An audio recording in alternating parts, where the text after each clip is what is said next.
ജൂജീസ് favourite വേൾഡിൻ്റെ വചന കേൾവിയിലേക്ക് എല്ലാവർക്കും സ്വാഗതം. പ്രതിദിന വിശുദ്ധ വേദപുസ്തക വായന 964 ദിവസം. മർക്കോസ് എഴുതിയ സുവിശേഷം 9 അധ്യായം. പിന്നെ അവൻ അവരോട്, ദൈവരാജ്യം ശക്തിയോടെ വരുന്നത് കാണുവോളം മരണം ആസ്വദിക്കാത്തവർ ചിലർ ഈ നിൽക്കുന്നവരിലുണ്ട് എന്ന് ഞാൻ സത്യമായിട്ട് നിങ്ങളോട് പറയുന്നു എന്ന് പറഞ്ഞു. 6 ദിവസം കഴിഞ്ഞ ശേഷം യേശു പത്രോസിനെയും യാക്കോബിനെയും യോഹന്നാനെയും കൂട്ടി ഒരു ഉയർന്ന മലയിലേക്ക് തനിച്ചു കൊണ്ടുപോയി അവരുടെ മുൻപാകെ രൂപാന്തരപ്പെട്ടു. ഭൂമിയിൽ ഒരു അലക്കുകാരന് വെളുപ്പിപ്പാൻ കഴിയാതെ വണ്ണം അവൻ്റെ വസ്ത്രം അത്യന്തം വെളുപ്പായി തെളിഞ്ഞി. അപ്പോൾ ഏലിയാവും മോശയും അവർക്ക് പ്രത്യക്ഷമായി യേശുവിനോട് സംഭാഷിച്ചു കൊണ്ടിരുന്നു. പത്രോസ് യേശുവിനോട്, റബ്ബി, നാം ഇവിടെ ഇരിക്കുന്നത് നല്ലത്. ഞങ്ങൾ 3 കുടിൽ ഉണ്ടാക്കട്ടെ, ഒന്ന് നിനക്കും, ഒന്ന് മോശയ്ക്കും, ഒന്ന് ഏലിയാവിനും എന്ന് പറഞ്ഞു. താൻ എന്തു പറയേണ്ടു എന്ന് അവൻ അറിഞ്ഞില്ല. അവർ ഭയപരവശരായിരുന്നു. പിന്നെ ഒരു മേഘം വന്നു അവരുടെ മേൽ നിഴലിട്ടു. ഇവൻ എൻ്റെ പ്രിയപുത്രൻ, ഇവന് ചെവി കൊടുപ്പിൻ എന്ന് മേഘത്തിൽ നിന്ന് ഒരു ശബ്ദവും ഉണ്ടായി. പെട്ടെന്ന് അവർ ചുറ്റും നോക്കിയാരെ തങ്ങളോടുകൂടി യേശുവിനെ മാത്രമല്ലാതെ ആരെയും കണ്ടില്ല.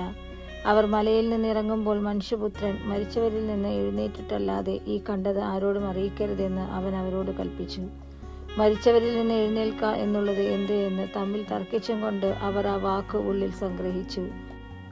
ഏലിയാവ് മുൻപേ വരേണ്ടത് എന്ന് ശാസ്ത്രിമാർ വാദിക്കുന്നത് എന്ത് എന്ന് അവർ ചോദിച്ചു. അതിന് യേശു, ഏലിയാവ് മുൻപേ വന്നു സകലവും യഥാസ്ഥാനത്താക്കുന്നു സത്യം. എന്നാൽ മനുഷ്യപുത്രനെ കുറിച്ച് അവൻ വളരെ കഷ്ടപ്പെടുകയും ധിക്കരിക്കപ്പെടുകയും ചെയ്യേണ്ടി വരുമെന്ന് എഴുതിയിരിക്കുന്നത് എങ്ങനെ?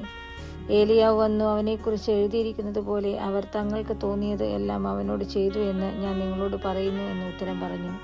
അവൻ ശിഷ്യന്മാരുടെ അടുക്കെ വന്നാരെ വലിയ പുരുഷാരം അവരെ ചുറ്റി നിൽക്കുന്നതും ശാസ്ത്രിമാർ അവരോട് തർക്കിക്കുന്നതും കണ്ടു. പുരുഷാരം അവനെ കണ്ട ഉടനെ ഭ്രമിച്ചു ഓടി വന്നു അവനെ വന്ദിച്ചു. അവൻ അവരോട്, നിങ്ങൾ അവരുമായി തർക്കിക്കുന്നത് എന്ത് എന്ന് ചോദിച്ചു. അതിന് പുരുഷാരത്തിൽ ഒരുത്തൻ, ഗുരു, ഊമനായ ആത്മാവുള്ള എൻ്റെ മകനെ ഞാൻ നിന്റെ അടുക്കൽ കൊണ്ടുവന്നു. അത് അവനെ എവിടെ വെച്ച് പിടിച്ചാലും അവനെ തള്ളിയിടുന്നു. പിന്നെ അവൻ നുരച്ച് പല്ല് കടിച്ച് വരണ്ടു പോകുന്നു. അതിനെ പുറത്താക്കേണ്ടതിന് ഞാൻ നിന്റെ ശിഷ്യന്മാരോട് പറഞ്ഞിട്ട് അവർക്ക് കഴിഞ്ഞില്ല എന്ന് ഉത്തരം പറഞ്ഞു.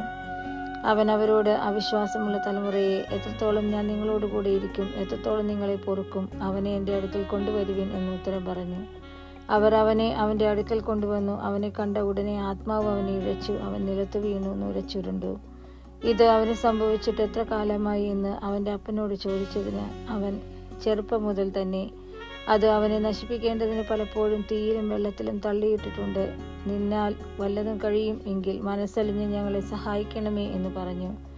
യേശുവിനോട്, നിന്നാൽ കഴിയുമെങ്കിൽ എന്നോ, വിശ്വസിക്കുന്നതിന് സകലവും കഴിയുമെന്ന് പറഞ്ഞു. ബാലന്റെ അപ്പൻ ഉടനെ നിലവിളിച്ചു, കർത്താവെ, ഞാൻ വിശ്വസിക്കുന്നു, എൻ്റെ അവിശ്വാസത്തിന് സഹായിക്കണമേ എന്ന് പറഞ്ഞു. എന്നാറെ പുരുഷാരം ഓടിക്കൂടുന്നത് യേശു കണ്ടിട്ട് അശുദ്ധാത്മാവിനെ ശാസിച്ചു. ഊമനും ചെകിടനുമായ ആത്മാവെ, ഇവനെ വിട്ടുപോ, ഇനി അവനിൽ കടക്കരുത് എന്ന് ഞാൻ നിന്നോട് കൽപ്പിക്കുന്നു എന്ന് പറഞ്ഞു. അപ്പോൾ അത് നിലവിളിച്ചു അവനെ വളരെ ഇഴച്ചു പുറപ്പെട്ടു പോയി. മരിച്ചുപോയി എന്ന് പലരും പറവാൻ തക്കവണ്ണം അവൻ മരിച്ച പോലെയായി. യേശു അവനെ കൈക്ക് പിടിച്ച് നിവർത്തി അവൻ എഴുന്നേറ്റു. വീട്ടിൽ വന്ന ശേഷം ശിഷ്യന്മാർ സ്വകാര്യമായി അവനോട്, ഞങ്ങൾക്ക് അതിനെ പുറത്താക്കുവാൻ കഴിയാഞ്ഞത് എന്ത് എന്ന് ചോദിച്ചു. പ്രാർത്ഥനയാലല്ലാതെ ഈ ജാതി ഒന്നിനാലും പുറപ്പെട്ടു പോകുകയില്ല എന്ന് അവൻ പറഞ്ഞു.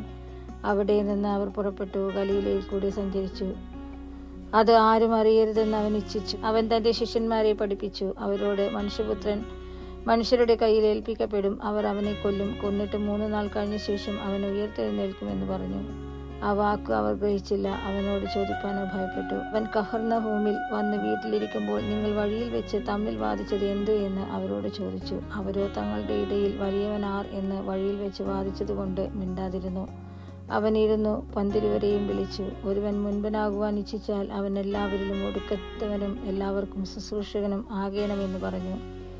ഒരു ശിശുവിനെ എടുത്തു അവരുടെ നടുവിൽ നിർത്തി അണച്ചുകൊണ്ട് അവരോട്, ഇങ്ങനെയുള്ള ശിശുക്കളിൽ ഒന്നിനെ എൻ്റെ നാമത്തിൽ കൈക്കൊള്ളുന്നവൻ എന്നെ കൈക്കൊള്ളുന്നു, എന്നെ കൈക്കൊള്ളുന്നവനോ എന്നെ അല്ല, എന്നെ അയച്ചവനെ കൈക്കൊള്ളുന്നു എന്ന് പറഞ്ഞു. യോഹന്നാൻ അവനോട്, ഗുരു, ഒരുവൻ നിന്റെ നാമത്തിൽ ഭൂതങ്ങളെ പുറത്താക്കുന്നത് ഞങ്ങൾ കണ്ടു. അവൻ നമ്മെ അനുഗമിക്കായകയാൽ ഞങ്ങൾ അവനെ വിരോധിച്ചു എന്ന് പറഞ്ഞു. അതിന് യേശു പറഞ്ഞത്, അവനെ വിരോധിക്കരുത്. എൻ്റെ നാമത്തിൽ ഒരു വീര്യപ്രവൃത്തി ചെയ്തിട്ട് വേഗത്തിൽ എന്നെ ദുഷിച്ചു പറവാൻ കഴിയുന്നവൻ ആരുമില്ല. നമുക്ക് പ്രതികൂലമല്ലാത്തവൻ നമുക്ക് അനുകൂലമല്ലോ. നിങ്ങൾ ക്രിസ്തുവിനുള്ളവരെ എന്നീ നാമത്തിൽ ആരെങ്കിലും ഒരു പാനപാത്രം വെള്ളം നിങ്ങൾക്ക് കുടിപ്പാൻ തന്നാൽ അവന് പ്രതിഫലം കിട്ടാതിരിക്കുകയില്ല എന്ന് ഞാൻ സത്യമായിട്ട് നിങ്ങളോട് പറയുന്നു. എങ്കിൽ വിശ്വസിക്കുന്ന ഈ ചെറിയവരിൽ ഒരുത്തന് ഇടർച്ച വരുത്തുന്നവന്റെ കഴുത്തിൽ വലിയൊരു തിരികല്ല് കെട്ടി അവനെ കടലിൽ ഇട്ടുകളയുന്നത് അവന് ഏറെ നല്ലത്. നിന്റെ കൈ നിനക്ക് ഇടർച്ച വരുത്തിയാൽ അതിനെ വെട്ടിക്കളക.